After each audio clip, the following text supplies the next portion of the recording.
Section 1 disease of the year का next chapter है हमारा chapter number 6 assessment of vestibular functions. तो vestibular जो फंक्शंस हैं उनको हम असेस करते हैं, उनको डिवाइड किया गया है दो ग्रुप्स के अंदर। एक तो क्लिनिकल टेस्ट होते हैं, दूसरे लैब टेस्ट। सबसे पहले क्लिनिकल टेस्ट जो है वेस्टिबुलर फंक्शन के, उसमें आता है स्पॉन्टेनियस निस्टैग्मस।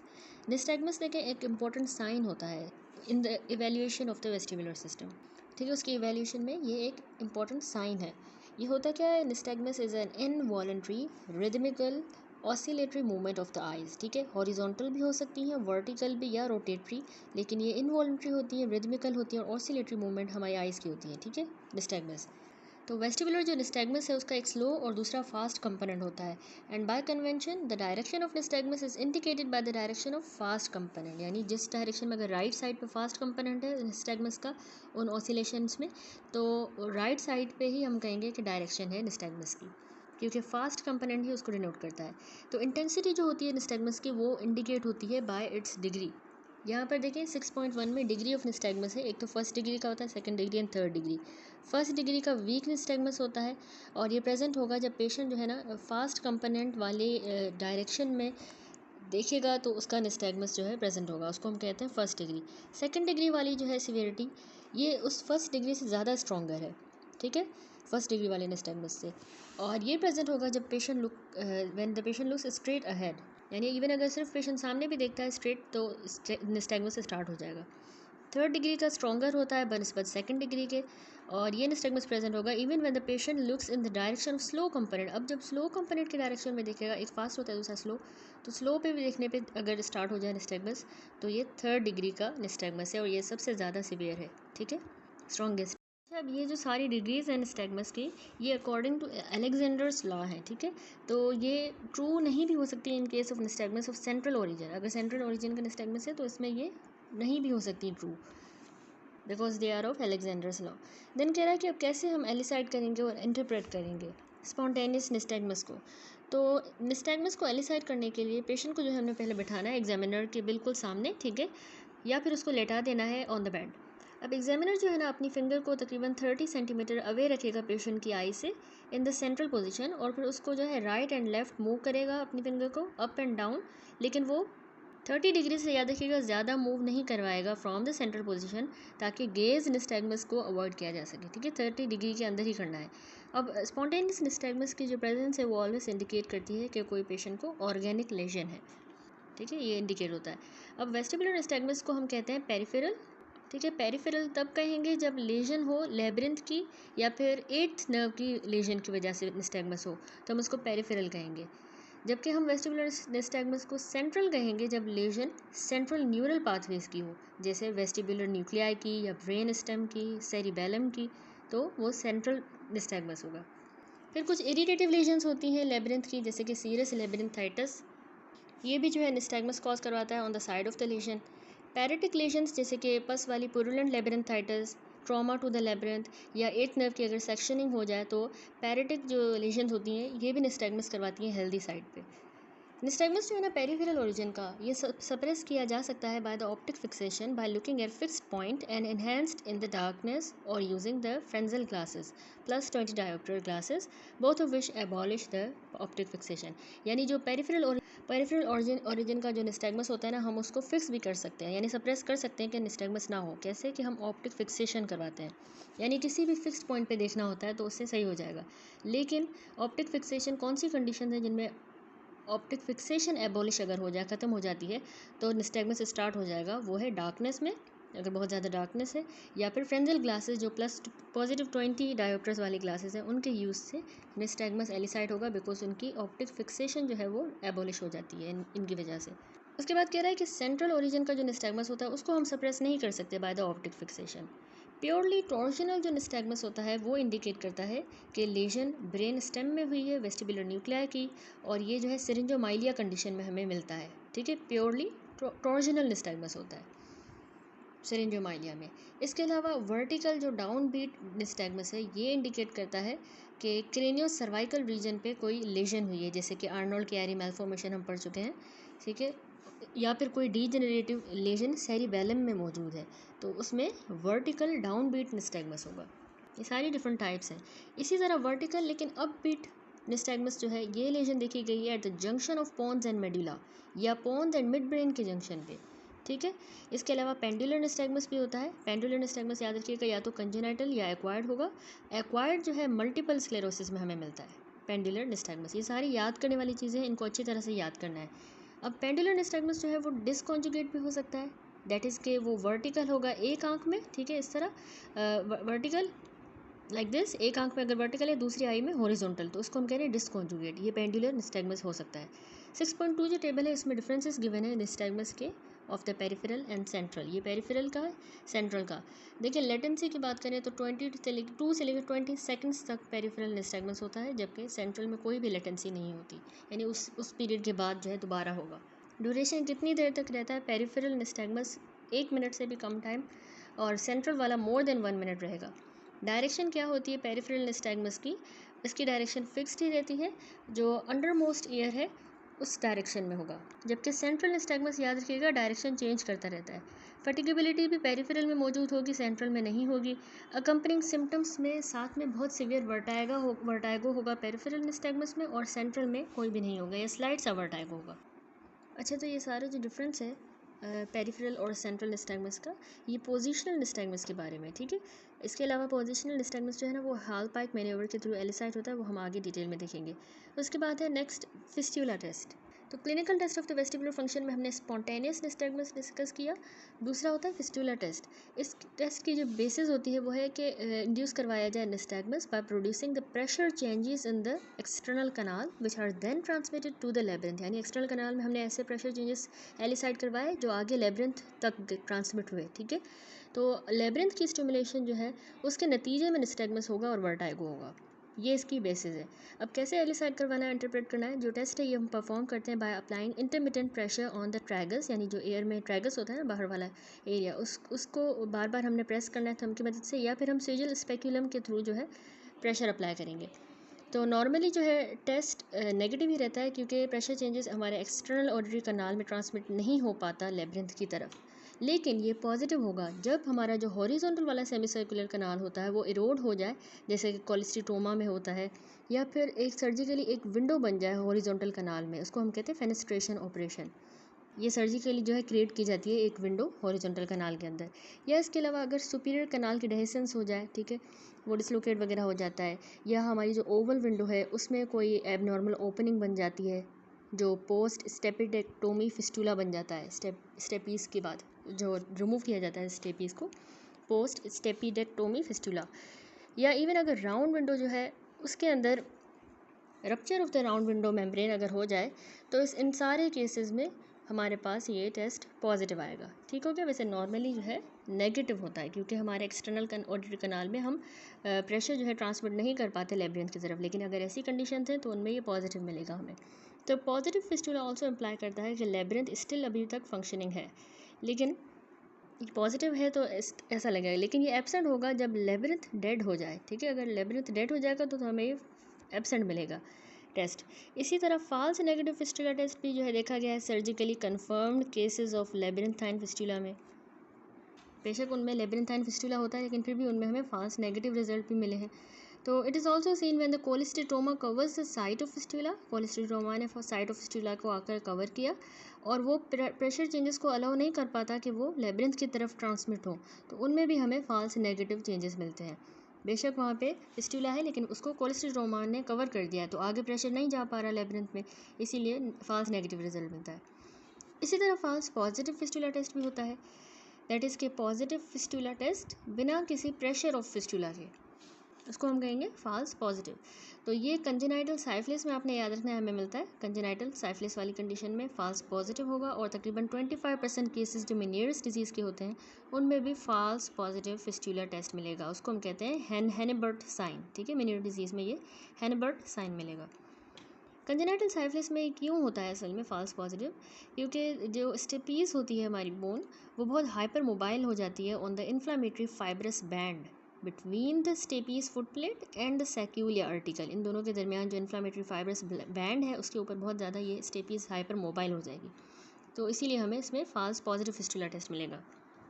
यानी बेशक उसमें फिस्टुला प्रेजेंट नहीं है, लेकिन टेस्ट हमें जो है फिस्टुला जो है टेस्ट हमें पॉजिटिव मिल रहा है without the presence of fistula. Fistula formation नहीं है, वो हाइपर मोबाइल है जो उसको प्रेशर जो है आगे ट्रांसमिट कर रही है, ठीक है। इसी तरह मेनियर डिजीज़ में क्या हो रहा है कि उसमें सैक्यूल जो है डिस्टेंडेड है और वो स्टेपीज़ के फुट प्लेट के अगेंस्ट लाई कर रहा है, तो उस वजह से हमें फॉल्स पॉजिटिव रिजल्ट मिलता है। फिस्टुला टेस्ट भी हो गया। थर्ड होता है हमारे पास रोमबर्ग टेस्ट। ये भी क्लिनिकल टेस्ट है वेस्टिबुलर फंक्शन का, रोमबर्ग टेस्ट। इसमें हम पेशेंट को कहेंगे कि वो जो है अपने दोनों पाँव जो है साथ रख के खड़ा हो और आर्म्स जो है उसकी साइड पे होंगी, आंखें उसकी ओपन होंगी और फिर उसको बंद करवाना है आंखों को। आइज़ अगर स्टिल ओपन है तो पेशेंट फिर भी जो है कंपनसेट कर सकता है इम्बैलेंस को, ठीक है। लेकिन जैसे वो आइज़ अपनी क्लोज करेगा तो वेस्टिबुलर सिस्टम जो है वो मोर डिसएडवांटेज पे होगा। अगर पेशेंट को पेरिफेरल वेस्टिबुलर लेशन है तो पेशेंट जो है उसी लेशन वाली साइड पे, जिस साइड पे है उस साइड स्वे करेगा, गिरेगा, ठीक है। अगर उसको सेंट्रल वेस्टिबुलर डिसऑर्डर है तो पेशेंट इनस्टेबिलिटी शो करेगा। अगर पेशेंट जो है ये टेस्ट परफॉर्म कर सकता है बिना स्वे के, यानी अगर वो लड़खड़ाता नहीं है, गिरेगा नहीं किसी भी साइड पे, तो हमने फिर आगे उसमें शार्पन रोमबर्ग टेस्ट परफॉर्म करना होगा। अगर वो अभी बिल्कुल ठीक खड़ा है, नहीं किसी भी साइड पे नहीं गिर रहा, तो हम शार्पन रोमबर्ग टेस्ट करेंगे, ठीक है। इसमें क्या होता है कि पेशेंट को हम कहेंगे कि वन हील जो है वो अपनी फ्रंट ऑफ द टोज रखे और अपनी आर्म्स को भी जो है चेस्ट के ऊपर फोल्ड करे, ठीक है। अगर ये शार्पन रोमबर्ग टेस्ट वो परफॉर्म नहीं कर पाता तो ये इंडिकेट करेगा कि उसको वेस्टिबुलर इम्पेयरमेंट है, ठीक हो गया। ये हो गया रोमबर्ग टेस्ट। नेक्स्ट होता है हमारे पास गेट। तो पेशेंट को हम कहेंगे कि वो एक सीधी लाइन पे, स्ट्रेट लाइन पे जो है वॉक करके दिखाए टू अ फिक्स्ड पॉइंट। पहले जो है ओपन आइज से परफॉर्म कराएंगे, फिर क्लोज से। अगर किसी केस में अगर अनकम्पनसेटेड लेशन है पेरिफेरल वेस्टिबुलर सिस्टम की, तो अगर आइज़ क्लोज करवाएंगे पेशेंट की तो पेशेंट जो है उसी अफेक्टेड साइड पे डेविएट करेगा, ठीक है। राइट ईयर में है तो राइट साइड पे डेविएट करेगा, लेफ्ट है तो लेफ्ट में। तो इस तरह गेट भी चेक करेंगे। एंड देन होता है post pointing and falling. Past pointing, falling and slow component of nystagmus all are in the same direction. If there is acute vestibular failure, अगर किसी को अक्यूट वेस्टिबुलर फेलियर हुआ है, अगर कि हम कहें कि उसको राइट साइड पे हुआ है वेस्टिबुलर फेलियर, तो निस्टैग्मस जो है उसका लेफ़्ट साइड पे होगा, ठीक है। लेकिन पास्ट पॉइंटिंग और फॉलिंग जो है वो वही राइट साइड पे ही होंगी, that is toward the slow component. यानी वेस्टिबुलर फेलियर जो है राइट साइड पे हुआ है, ठीक है, लेकिन पेशेंट की जो है निस्टैग्मस वो लेफ़्ट साइड पे हो रहा है, ठीक है। तो यानी ये इसका फास्ट कंपोनेंट हुआ जिस साइड पे निस्टैग्मस है लेफ़्ट साइड। लेकिन याद रखिएगा कि जो पास्ट पॉइंटिंग है और फॉलिंग वो गिरेगा भी अपनी राइट साइड पे, जो उसका स्लो कंपोनेंट है निस्टैग्मस का। उसके बाद है डिक्स-हॉल-पाइक मैन्योवर, जिसको हम कहते हैं पोजिशनल टेस्ट। अब ये जो टेस्ट है ये पार्टिकुलरली यूज़फुल होता है जब पेशेंट कंप्लेन करे कि उसको वर्टाइगो है सर्टेन हेड पोजीशंस में। वर्टाइगो होता है लेकिन स्पेसिफिक पोजीशन जो है हेड की उसमें होगा। तो ये टेस्ट जो है ना ये ऑल्सो डिफ्रेंशिएट करता है पेरिफेरल को सेंट्रल लीजन से। कैसे ये एलिसाइड करवाएंगे, इंटरप्रेट करेंगे। सबसे पहले हम पेशेंट को जो है बिठाएंगे काउच पे, देखिए सिटिंग पोजीशन में जो है हमने उसको काउच पे बिठाना है और फिर एग्जामिनर जो है उस पेशेंट के हेड को 45 डिग्री राइट साइड पे होल्ड करेगा, ठीक है। राइट साइड देखिए उस तरफ फेस है, लेकिन 45 डिग्री पे। और उसके बाद जो है पेशेंट को सुपाइन पोजीशन में ले आना है ताकि उसका जो हेड है वो 30 डिग्री हैंग करे बिलो द हॉरिजॉन्टल। ये हॉरिजॉन्टल यहाँ से देखिए 30 डिग्री ये हैंग कर रहा है। तो पेशेंट की आइज़ जो है वो ऑब्जर्व की जाएंगी निस्टैग्मस के लिए। हमने देखना है इसके आइज़ को कि उसमें निस्टैग्मस हो रहा है या नहीं, और पेशेंट की जो आइज़ है वो ऑब्जर्व की जाएंगी निस्टैग्मस के लिए। उसके बाद ये टेस्ट हमने रिपीट करना है हेड को लेफ़्ट की तरफ टर्न करवा के, और फिर उसको सीधा दोबारा बैठा देना है स्ट्रेट, दोबारा सीधा बैठा के राइट लेफ़्ट, अब पहले राइट पे गया था अब लेफ़्ट साइड पे फेस करवा के वही हैंग करवा के हेड, और रिपीट करेंगे टेस्ट। अब याद रखिएगा इसमें हम 4 पैरामीटर्स जो हैं वो चेक कर रहे हैं निस्टैग्मस के, ऑब्जर्व कर रहे हैं। एक तो लेटेंसी, ड्यूरेशन, डायरेक्शन और फटीगेबिलिटी। तो ये टेबल भी है 6.2 जिसमें हमने पेरिफेरल और सेंट्रल का कंपैरिजन किया था। लेटेंसी, डायरेक्शन, फटीगेबिलिटी और ड्यूरेशन, ठीक है, ये 4 कंपोनेंट्स हम इस टेस्ट से नोट कर रहे हैं। तो बिनाइन जो पैरोसिस्मल पोजिशनल वर्टाइगो होता है, इसमें आपने याद रखना है कि निस्टैग्मस जो है वो latent period of 2 to 20 seconds के बाद जो है अपीयर होगा, ठीक है। और ये लेस देन 1 मिनट लास्ट करेगा और हमेशा एक ही डायरेक्शन में होता है। उसको हम कहते हैं बिनाइन पैरोसिस्मल पोजिशनल वर्टाइगो।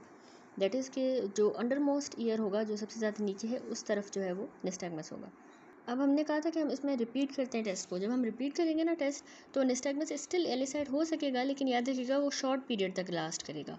और उसके बाद सब्सिक्वेंट जब हम रिपीटेशन करते रहेंगे तो निस्टैग्मस डिसअपीयर ही हो जाएगा बिल्कुल, और निस्टैग्मस हम कहेंगे कि फटीगेबल हो गया है, फटीगेबल। अब पेशेंट जो है इसमें ऑल्सो कंप्लेन करता है कि उसको वर्टाइगो भी है जब उसका हेड जो है क्रिटिकल पोजीशन में हेल्ड होता है, तो उसको वर्टाइगो की भी कंप्लेन होती है। ठीक है, अब इसी तरह सेंट्रल लीजन्स होती हैं, जैसे कि अगर फोर्थ नर्व का ट्यूमर हो गया, फोर्थ वेंट्रिकल का ट्यूमर अगर हो जाता है, या सेरिबेलम में ट्यूमर, टेम्पोरल लोब में मल्टीपल स्क्लेरोसिस हो जाए, वर्टिब्रो बेसिलर इंसफिशेंसी या इंट्राक्रैनियल टेंशन अगर बढ़ जाती है, इस तरह की अगर सेंट्रल लीजन्स हैं तो उनमें निस्टैग्मस इमीडिएटली प्रोड्यूस होता है as soon as the head is in the critical position without any latency. याद रखिएगा, इस तरह के केसेस में लेटेंसी नहीं होगी। ठीक है, जैसे ही क्रिटिकल पोजीशन में हेड आया तो उसको पेशेंट को निस्टैग्मस स्टार्ट हो जाएगा और ये लॉन्ग टाइम तक लास्ट करेगा as in the critical position. उस क्रिटिकल पोजीशन में ज़्यादा टाइम तक वो निस्टैग्मस लास्ट करेगा। सेंट्रल लीजन्स की बात हो रही है। अब डायरेक्शन ऑफ निस्टैग्मस भी ऑल्सो वेरी करती है डिफरेंट टेस्ट पोजीशंस में, यानी डायरेक्शन चेंजिंग, और ये नॉन फटीगेबल होगा on the repetition of test. यानी सेंट्रल वाले में रिपीटेशन ऑफ टेस्ट पे भी ये फटीग नहीं होगी, हम बार बार करें फिर भी, जबकि उसमें पेरिफेरल में हो रही थी। तो ये डिफरेंस है, ये बहुत इंपॉर्टेंट है, इसको अपने जहन में रखना है कि पेरिफेरल और सेंट्रल में क्या डिफरेंस होता है पोजिशनल निस्टैग्मस का, जो हम इस डिक्स हॉलपाइक मैन्यूवर से मेजर करते हैं। ठीक है, चेक करते हैं। उसके बाद अगला टेस्ट है क्लिनिकल टेस्ट है वेस्टिबुलर फंक्शन का, जो है test of the cerebellar dysfunction. सारे जो केसेस होते हैं गिडीनेस के, उनको हम टेस्ट करते हैं फॉर द सेरिबेलर डिसफंक्शन या सेरिबेलर डिसऑर्डर्स के लिए हम उनको चेक करेंगे। तो सेरिबेलर जो हेमिस्फेयर है उनकी डिजीज़ में आ जाता है एक तो ए साइनर्जिया, यानी जो फिंगर नोज टेस्ट होता है वो एबनॉर्मल हो जाएगा, इसको हम कहते हैं ए साइनर्जिया। डिसमेट्रिया क्या होता है कि पेशेंट जो है अपनी रेंज ऑफ मोशन को कंट्रोल नहीं कर पाएगा, डिसमेट्रिया कहेंगे उसको। डायडोकोकाइनेजिया क्या होता है कि वो रैपिड अल्टरनेटिंग मूवमेंट्स जो है परफॉर्म नहीं कर पाएगा। ठीक है, अल्टरनेटिंग, जिस तरह कोई भी जो है एक मूवमेंट की जाए और अल्टरनेटिवली मतलब मूवमेंट की जाए तो वो परफॉर्म नहीं होंगी, तो उसको हम डायडोकोकाइनेजिया कहते हैं। रीबाउंड फिनोमिना भी होता है सेरिबेलर डिसफंक्शन में, यानी inability to control the movement of extremity when opposing forceful restraint is suddenly released. कोई भी रेजिस्टेंस अगर जो है फोर्सफुल अपोजिंग रेजिस्टेंस रिलीज़ की जाए तो उसके बाद पेशेंट अपनी जो है एक्सट्रीमिटी की मूवमेंट स्टार्ट नहीं कर पाएगा, कंट्रोल नहीं कर पाएगा उसको। जब फोर्स हटा दी जाएगी तो अपनी मूवमेंट को कंट्रोल नहीं कर पाएगा एक्सट्रीमिटी की, उसको हम कहते हैं रीबाउंड फिनोमिना, वो मूवमेंट होती रहेगी। Midline disease of the cerebellum में आ जाती हैं एक तो wide base gait, falling in any direction, inability to make sudden turns while walking, यानी मूव नहीं कर पाएगा, मोड नहीं आ पाएगा, जैसे बस सीधा चल रहा है तो चलता जाएगा। ट्रंकल अटैक्सिया होगा, ठीक है, और फॉल भी कर सकता है किसी डायरेक्शन में, और वाइड बेस गेट होगा। ठीक है, निस्टैग्मस जो है वो मिडलाइन या हेमिस्फेरिकल जो डिसऑर्डर्स होते हैं सेरिबेलम के, उनमें भी ऑब्जर्व किया गया है, जैसे कि gaze evoked nystagmus, rebound nystagmus, abnormal optokinetic nystagmus. तो ये मिडलाइन या हेमिस्फेरिकल जो डिसऑर्डर्स हैं सेरिबेलम के, उनमें भी निस्टैग्मस होता है। लास्ट है टेस्ट हेड थ्रस्ट टेस्ट। इसको याद रखिएगा, हम हेड इम्पल्स टेस्ट भी कहते हैं एज हलमैगई टेस्ट की तरह इसको हम हेड इम्पल्स टेस्ट भी कहते हैं। ये बेस्ड है ऑन द वेस्टिबुलो ओक्यूलर रिफ्लेक्स पे। पेशेंट को जो हमने बिठाना है या उसको खड़ा करना है और फिर उस पेशेंट को कहेंगे एग्जामिनर की नोज़ को देखे। ठीक है, फिर उसकी जो है उसका हेड है उसको हमने पेशेंट का यानी जो हेड होगा वो एग्जामिनर के हाथों के दरमियान होगा। ठीक है, और फिर एग्जामिनर उसको जो है सडनली राइट या लेफ़्ट मूव करवाएगा उसके अपने हाथों की मदद से उसके हेड को। तो नॉर्मल जो पर्सन है वो, हमारे जैसा जो नॉर्मल पर्सन है वो अपनी प्राइमरी पोजीशन पे ही अपनी आंखों को फिक्स करके रख सकता है। ठीक है, नोज़ को देखना था ना, तो प्राइमरी पोजीशन पे रहेगा। लेकिन one with the hypo active labyrinth, जिसका लेब्रिंथ हाइपो एक्टिव है, तो वो सकेड शो करेगा to healthy side to correct the eye position to examiner nose. तो याद रखिएगा, इस तरह के केसेस में जो हेड हो उसको हमने राइट या लेफ्ट रैंडम इंटरवल्स पे जो है मूव करना है, और ऑर्डर पे रैंडम इंटरवल्स एंड ऑर्डर में हमने इसको मूव करना होगा। इसको कहते हैं हेड थ्रस्ट टेस्ट। यानी इसमें जो है सकेड प्रोड्यूस हो रहा था। ठीक है, यानी जो हेल्दी साइड होती है वहाँ पे सकेड होता है, यानी रैपिड मूवमेंट हो आईज़ के बिटवीन द फिक्सेशन पॉइंट, वहाँ पे हेल्दी साइड पे सकेड प्रोड्यूस होगा ताकि वो अपनी आई की पोजीशन को करेक्ट कर सके। ठीक हो गया। नेक्स्ट आता है हमारे पास लेबोरेटरी टेस्ट या वेस्टिबुलर फंक्शन के लेबोरेटरी। यहाँ पे हमने सारे जो है पीछे क्लिनिकल टेस्ट किए। अब जो है लैब टेस्ट कौन से होते हैं वेस्टिबुलर फंक्शन को चेक करने के लिए, सबसे पहला होता है कैलोरिक टेस्ट। अब इसकी जो बेसिस है ना इस टेस्ट की, वो होता है कि निस्टैग्मस इंड्यूस करवाया जाए by thermal stimulation of the vestibular system.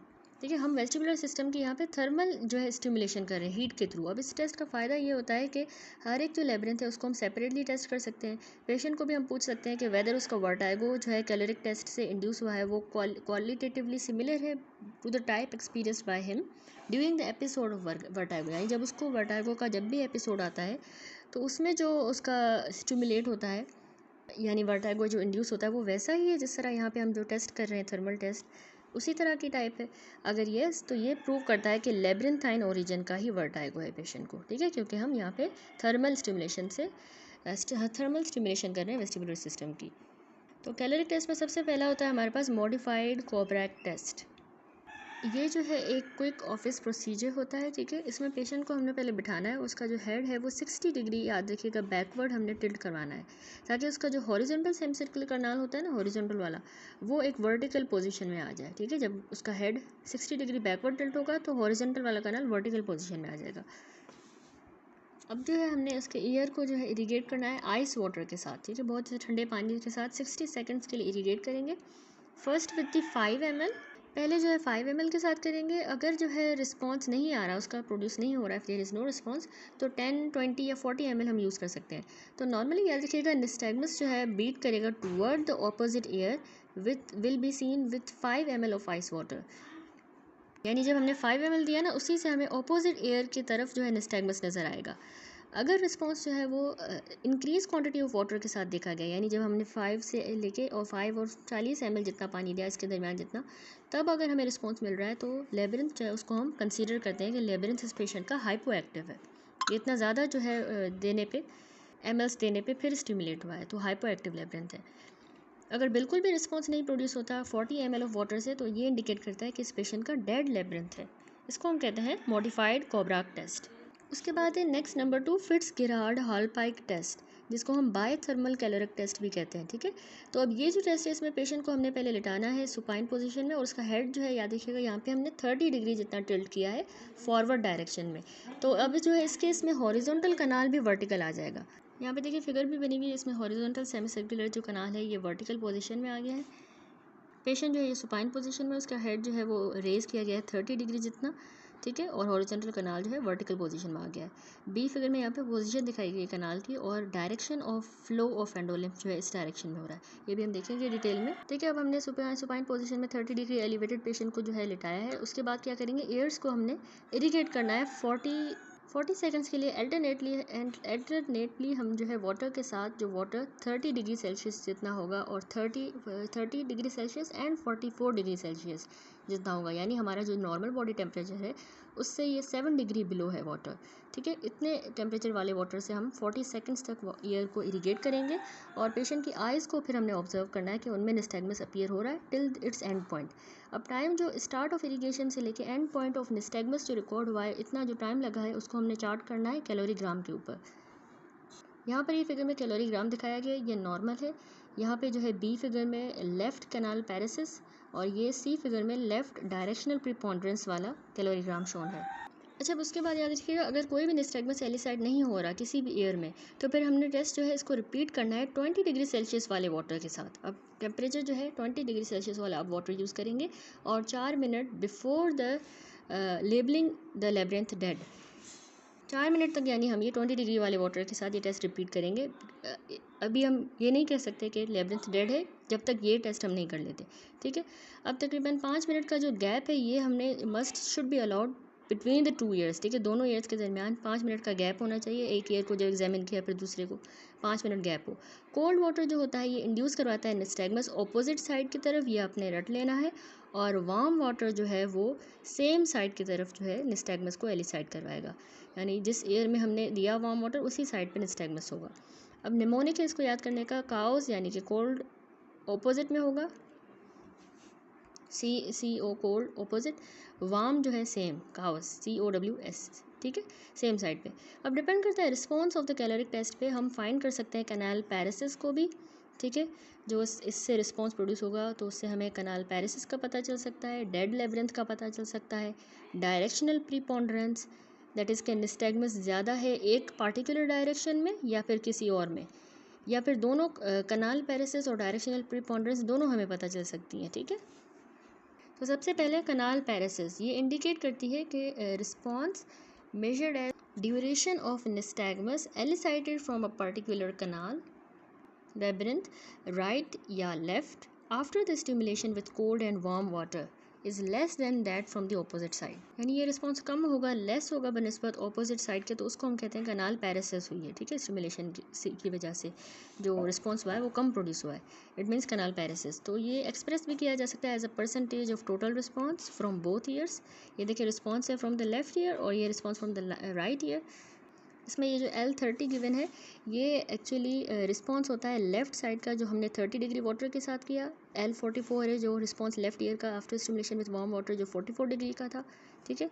Less या नो रिस्पॉन्स अगर हमें मिलता है पर्टिकुलर साइड से, कम मिल रहा है अगर या बिल्कुल रिस्पॉन्स नहीं मिल रहा है किसी भी साइड से, तो ये इंडिकेट करता है कि डिप्रेस्ड फंक्शन है उसी इप्सिलेटरल लेब्रिंथ का, उसका फंक्शन डिप्रेस हो गया है, या कोई वेस्टिबुलर नर्व या वेस्टिबुलर न्यूक्लियाई का जो है फंक्शन डिप्रेस हो गया है, जिस तरह मेनियर डिजीज़ में हमें मिलता है। या ये अकोस्टिक न्यूरोमा को इंडिकेट करेगा, पोस्ट लेबिरिंथेक्टोमी या वेस्टिबुलर नर्व सेक्शन को।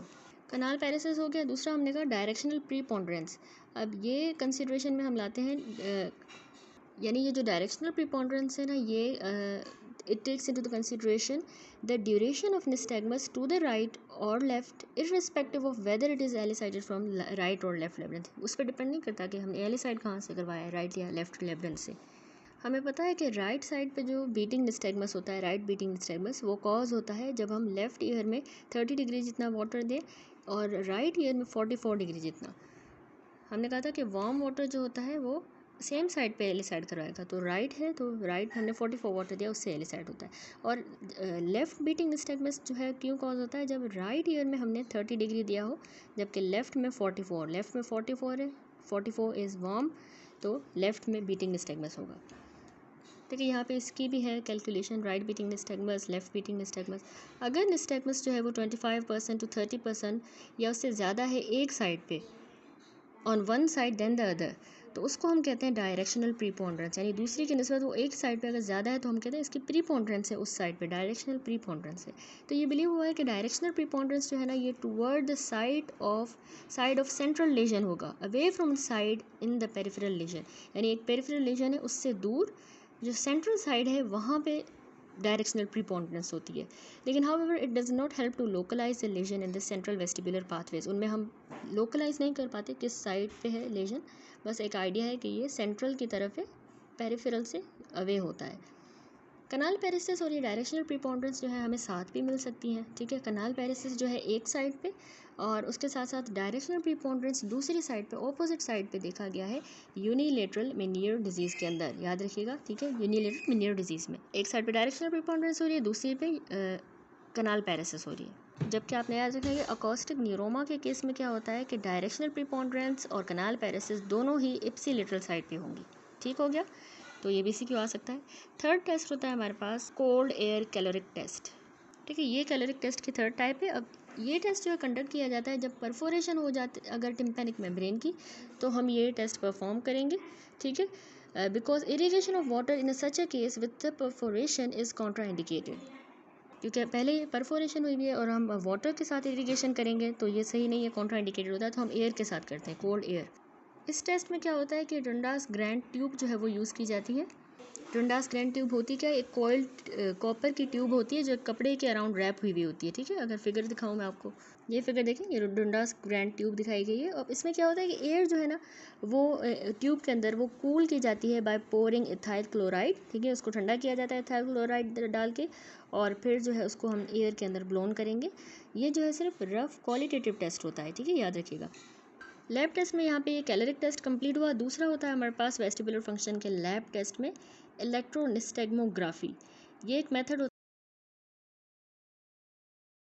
वेस्टिबुलर फंक्शन के लेबोरेटरी टेस्ट में। नेक्स्ट है हमारे पास इलेक्ट्रोनिस्टेग्मोग्राफी। इससे पहले हमने पूरा जो है कैलोरिक टेस्ट कंप्लीट किया, उसकी टाइप्स पढ़ी 3।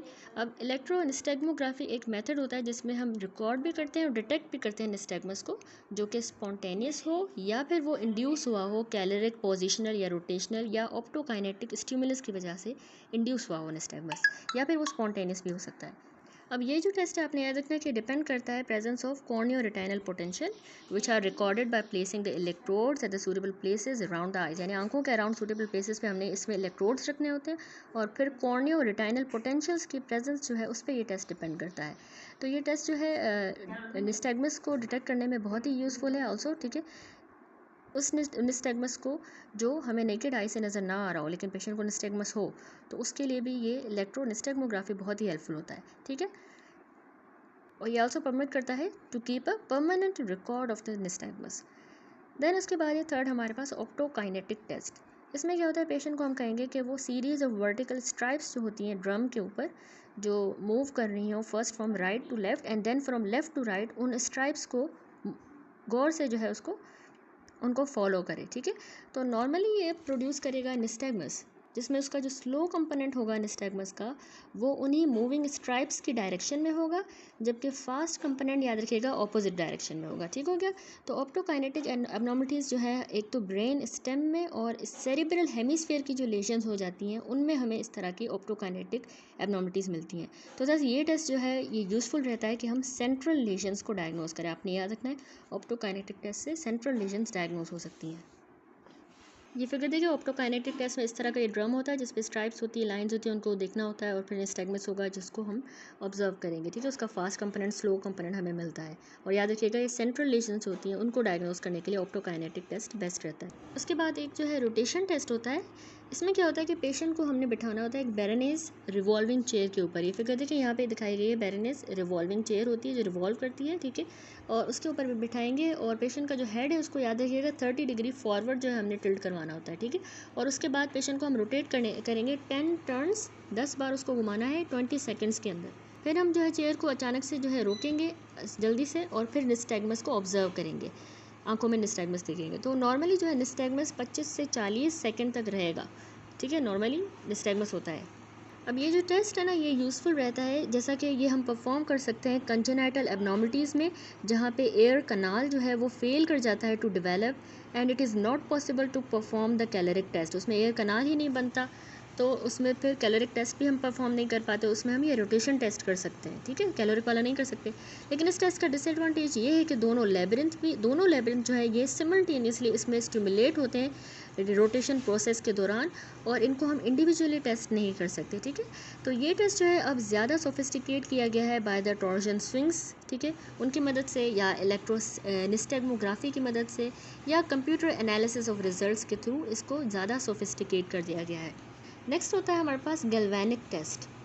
अब याद रखिएगा ये वाहिद जो है ओनली वेस्टिबुलर टेस्ट होता है जो हेल्प करता है in differentiating an end organ lesion from that of the vestibular nerve, यानी किसी भी एंड ऑर्गन की अगर लेशन हो जाए उसको हम वेस्टिबुलर नर्व के साथ डिफरेंशिएट करने के लिए गैल्वेनिक टेस्ट यूज़ करते हैं, ठीक है। तो पेशेंट को जो है हमने इसमें खड़ा करना होता है, अपने उसके फीट जो है टुगेदर होंगी, आंखें बंद होंगी, आर्म्स उसकी आउट स्ट्रेच्ड होंगी और फिर हमने 1 माइक्रो एम्पेयर जितना करंट जो है पास करना होगा एक कान की तरफ, ठीक है। ये देखिए फिगर में परफॉर्म किया जा रहा है, 1 मिली एम्पेयर का हमने पास करना है। नॉर्मली क्या होता है कि पर्सन जो है स्वे करेगा to the side of the anodal current, जहाँ पे एनोडल करंट आया है उस साइड पे जो स्वे कर जाएगा। तो बॉडी का स्वे जो है उसको फिर हम स्पेशल प्लेटफॉर्म के ऊपर स्टडी भी कर सकते हैं, ठीक है। गैल्वेनिक के बाद नेक्स्ट होता है हमारे पास पोस्चरोग्राफी, ठीक है। पोस्चरोग्राफी क्या होता है, ये एक मेथड है जिसमें हम वेस्टिबुलर फंक्शन को इवेल्युएट करेंगे, कैसे कि हमने पोस्चरल स्टेबिलिटी जो है उसको मेजर करना है। और ये टेस्ट जो है बेस्ड है on the maintenance of the posture, depend करता है 3 सेंसरी इनपुट्स पे, एक तो विजुअल्स इनपुट, वेस्टिबुलर और हमारा सोमेटोसेंसरी। तो ये यूज़ करता है आइदर फिक्स्ड को या मूविंग प्लेटफॉर्म को। विजुअल क्यूज़ जो है ये भी इसमें वेरीड हो सकते हैं। क्लिनिकल एप्लीकेशन पोस्चरोग्राफी की जो है अभी तक इन्वेस्टिगेशन के अंडर है। अगला टेस्ट होता है डायनेमिक विजुअल एक्विटी टेस्ट। तो अब देखिए डायनेमिक विजुअल एक्विटी टेस्ट क्या होता है, ये ज़्यादा यूज़फुल है उन पेशेंट्स में जो कंप्लेन करते हैं ऑसिलोप्सिया की, that is inability to read boards and hoardings while walking. जब वो चल रहे होते हैं, वॉक कर रहे होते हैं, मूवमेंट पे होते हैं, तब वो बोर्ड्स वगैरह जो है साइन बोर्ड्स जिस तरह होते हैं वो पढ़ नहीं पाते, ठीक है। तो ये ऐसा क्यों होता है, इसको कहते हैं ऑसिलोप्सिया। ऐसा क्यों होता है, क्योंकि उनको या तो कोई बायलेटरली वेस्टिबुलर लॉस हो गया है, ठीक है, दोनों साइड्स पे वेस्टिबुलर लॉस, जैसा कि किसी थेरेपी के साथ बाद होता है, कोई भी वेस्टिबुलर टॉक्सिक ड्रग्स जैसे स्ट्रेप्टोमाइसिन हो गया या जेंटामाइसिन, इसके बाद जो है ये बायलेटरल वेस्टिबुलर लॉस हो सकता है। तो पेशेंट को ऑसिलोप्सिया होगा। ठीक है, तो अब इस टेस्ट को परफॉर्म करने के लिए हमने पेशेंट को पहले कहना है कि स्नेलन्स चार्ट जो है, देखिए फिगर में भी, ये रीड करे। स्नेलन्स चार्ट वो रीड करेगा, उसकी विजुअल एक्विटी जो है हम रिकॉर्ड करेंगे और उसके बाद जो है उसको हमने कहना है कि अपना जो हेड है वो राइट एंड लेफ़्ट जो है हॉरिजॉन्टली मूव करे। ठीक है, 2 हर्ट्ज़ की फ्रीक्वेंसी पे, और दोबारा उसको कहेंगे अब चार्ट रीड करे इस मूवमेंट्स के दौरान।